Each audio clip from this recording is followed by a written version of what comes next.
Avez-vous déjà pris le temps de réfléchir à la façon dont le monde change à un rythme de plus en plus rapide? Cela parce qu'il se passe quelque chose qui va bien au-delà des nouvelles que nous voyons chaque jour. La vérité est que nous vivons des temps prophétiques, et à partir de maintenant, les signes qui indiquent le retour de Jésus seront encore plus puissants et auront un impact direct sur nos vies. Pour vous donner une idée, l'année 2024 touche à sa fin, et un événement très étrange a récemment eu lieu à l'ONU qui pourrait être lié à l'émergence de l'Antéchrist dans le monde. Je vais vous expliquer cela dans un instant. Dans la vidéo d'aujourd'hui, je vais vous montrer 5 prophéties apocalyptiques qui doivent s'accomplir en 2025. Nous verrons que la parole de Dieu s'accomplit sous nos yeux, mais malheureusement, peu de gens le réalisent. Et à la fin, je donnerai mon avis sur tout ce qui se passe et apporterai un message d'espoir pour votre vie. Mais avant de révéler quelles sont ces 5 prophéties, j'aimerais vraiment que vous vous abonniez à ma chaîne, car je veux vous aider dans votre marche avec Dieu chaque jour, d'accord? Il vous suffit de cliquer sur le bouton s'abonner et d'activer la cloche de notification pour ne pas manquer les prochaines vidéos. Maintenant, allons-y.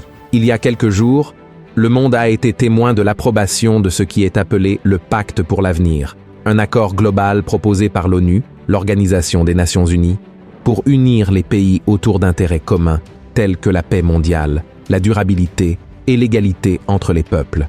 Et si nous jetons un coup d'œil rapide à ce pacte, il semble être quelque chose de bon pour l'humanité. Après tout, des millions de personnes meurent chaque année à cause de la faim, de la misère, des guerres et des injustices. De plus, les changements climatiques causés par l'homme mènent la planète vers un chaos sans précédent. Mais mes frères, remarquez que l'objectif de ce pacte est également d'augmenter le contrôle sur le monde entier et d'unir toutes les nations comme si elles n'en faisaient qu'une, les plaçant sous des règles qui pourraient transformer à jamais notre manière de vivre.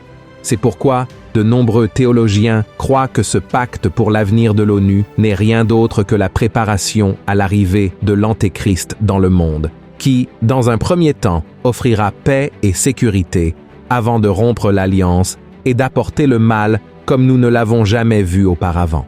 Mais ceux qui pensent que cela s'arrête là se trompent. En 2025, les signes prophétiques sur la fin des temps non seulement continueront, mais augmenteront également. Passons aux 5 principales prophéties pour cette année qui indiquent le retour de Jésus.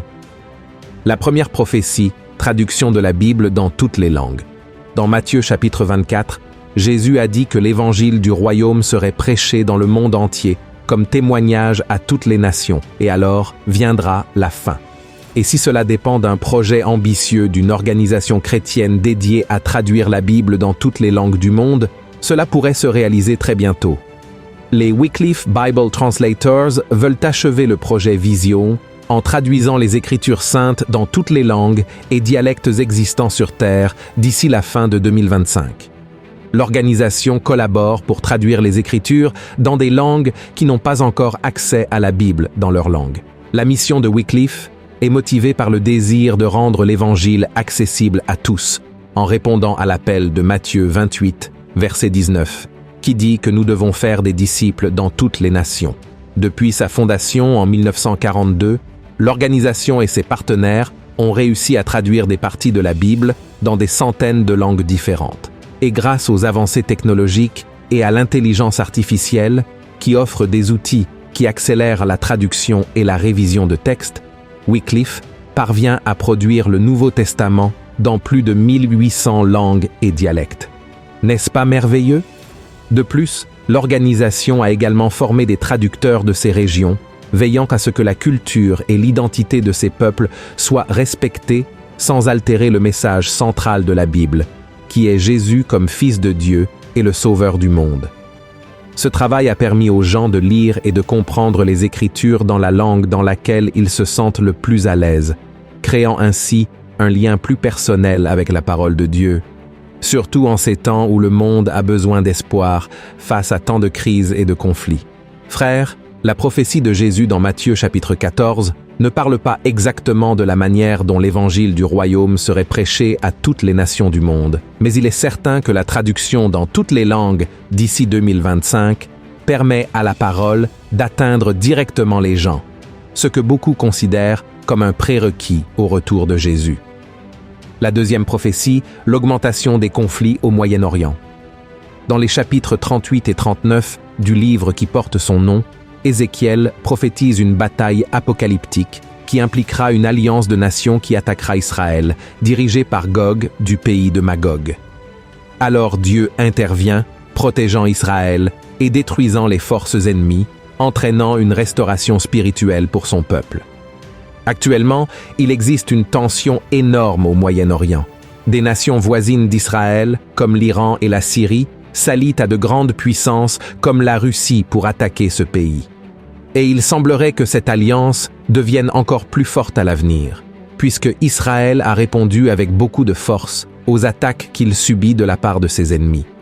Ce possible conflit avec des alliances politiques et militaires d'États ennemis d'Israël est perçu par beaucoup comme le début de la prophétie de Gog et Magog. Mais mes frères, il est important de préciser ici que la prophétie de Gog et Magog ne se réalisera pas maintenant, mais pendant la grande tribulation, c'est-à-dire pendant le règne de l'Antéchrist sur terre.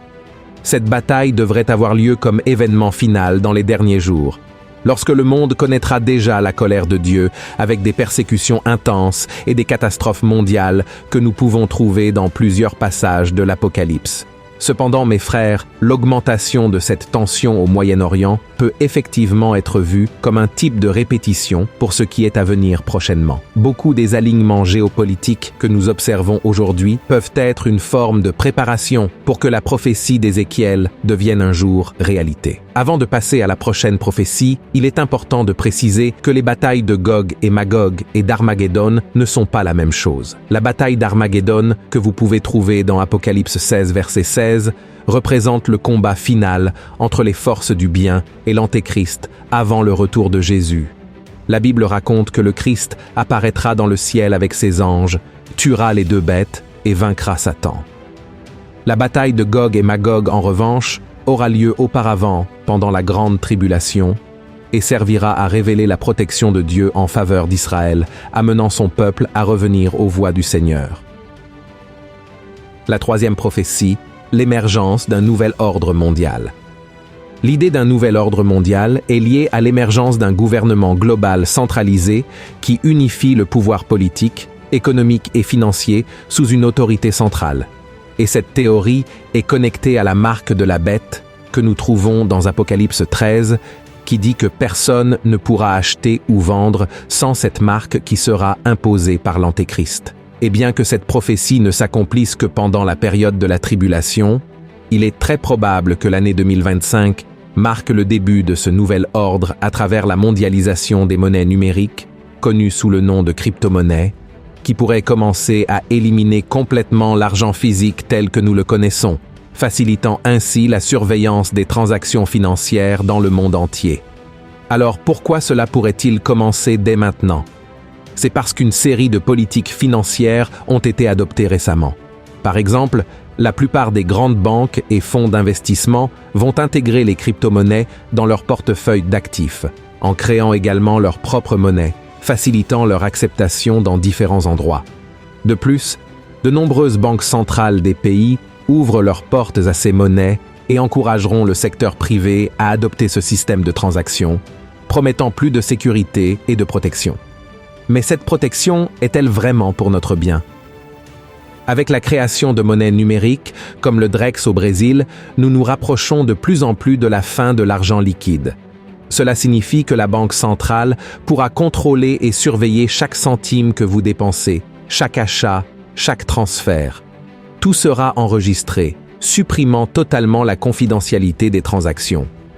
Avec le Drex, toute liberté que nous avons d'utiliser notre argent sans être suivi pourrait simplement disparaître. En résumé, mes frères, de nombreux théologiens croient que le renforcement des monnaies numériques et des systèmes de paiement mondialisés est en effet lié à la marque de la bête, car cela permettra de contrôler qui peut et qui ne peut pas acheter. Et qui garantit que cela ne sera pas utilisé par un leader mondial qui ne permettra l'utilisation de cet argent qu'à ceux qui lui ont été fidèles? La quatrième prophétie, l'avancée de l'intelligence artificielle. Dans le chapitre 12 du livre de Daniel, le Seigneur remet les paroles suivantes aux prophètes concernant ce qui se passera à la fin des temps. Daniel, ferme avec le sceau les paroles du livre jusqu'au temps de la fin. Beaucoup iront ici et là pour accroître leur connaissance. Regardez cela, mes frères. Si vous lisez le début de ce chapitre, vous verrez que Daniel prophétise un temps où le monde traversera une grande détresse, mais que l'ange Michel se lèvera et libérera son peuple. En d'autres termes, le passage parle de la période de la grande tribulation. Cependant, ce que nous verrons à partir de 2025 en ce qui concerne l'intelligence artificielle pourrait bien être un autre signe que nous assisterons au début de l'accomplissement d'une autre prophétie apocalyptique. Cela s'explique par une recherche récente de la société de conseil Gartner, qui indique qu'à la fin de 2025, plus de 80% des entreprises auront intégré des solutions d'intelligence artificielle dans leur processus. Ce chiffre montre clairement la croissance rapide de ces technologies, stimulée par le besoin d'optimiser les opérations et d'augmenter l'efficacité. Cela accroîtrait par exemple la capacité de surveillance et de contrôle qui pourrait très bien être utilisée pour superviser chaque personne vivant sur Terre, ce qui, pour beaucoup, est lié au scénario décrit dans l'Apocalypse. En fait, les intelligences artificielles sont déjà utilisées dans plusieurs domaines. Dans les systèmes de surveillance, des caméras équipées d'IA peuvent identifier des visages dans des foules, surveiller des comportements et appliquer des sanctions automatiques, comme des amendes en temps réel. Dans des pays comme la Chine, par exemple, l'IA joue un rôle central dans le système de crédit social, où le comportement des citoyens est surveillé et noté en fonction de leurs actions, promouvant un système qui contrôle absolument tout. Une autre prophétie importante qui pourrait avoir un lien avec l'intelligence artificielle se trouve dans Matthieu chapitre 24, verset 12, où Jésus dit qu'à la fin des temps, l'amour de beaucoup se refroidira. Un exemple actuel de ce phénomène se déroule au Japon, où de nombreuses personnes remplacent les relations humaines par des interactions avec des robots.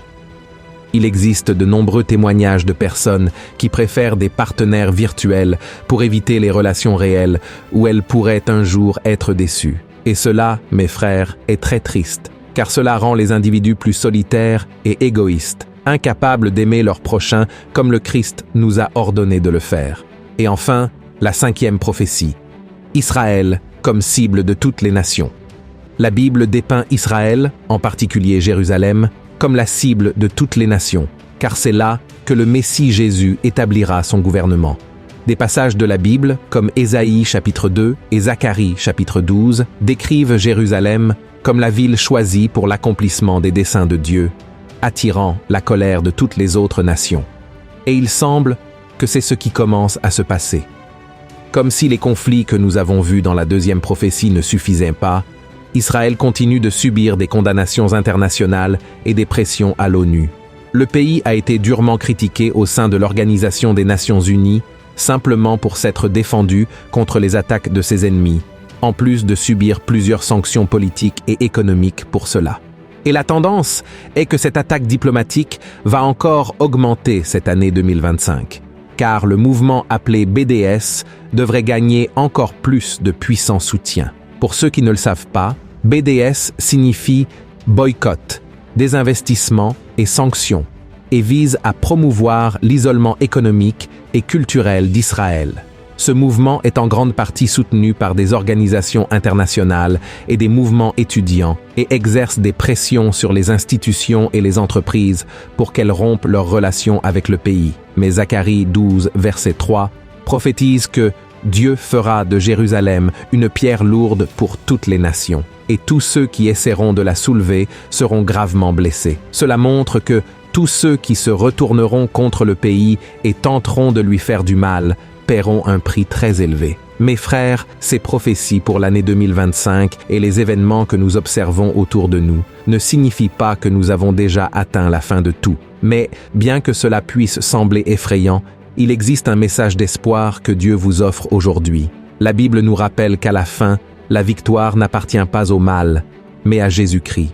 Il est ressuscité, et il a promis de revenir pour restaurer toutes choses, pour vaincre l'injustice, guérir les blessures et surtout, essuyer les larmes de ceux qui ont persévéré. Dans l'Apocalypse chapitre 12, il est dit qu'il n'y aura plus de mort, ni de tristesse, ni de larmes, ni de douleur, car l'ordre ancien a disparu. Amen. Cela signifie que, malgré les difficultés, nous avons une espérance sûre, Un avenir où l'amour, la justice et la paix de Dieu régneront éternellement. Ainsi, tous ces signes que je vous ai montrés dans la vidéo sont un rappel pour nous de vivre une vie avec un but, en ayant confiance qu'à la fin de tout, Jésus viendra renouveler ce monde et établir un règne de paix et de joie qui n'aura jamais de fin. Alléluia. Si vous avez aimé ce message, partagez-le avec le plus de personnes possible et regardez maintenant sur ma chaîne ces vidéos que j'ai mises ici à l'écran. Je suis sûr qu'elles vous aideront beaucoup dans votre cheminement, d'accord ? Que Dieu vous bénisse puissamment. Une grande accolade.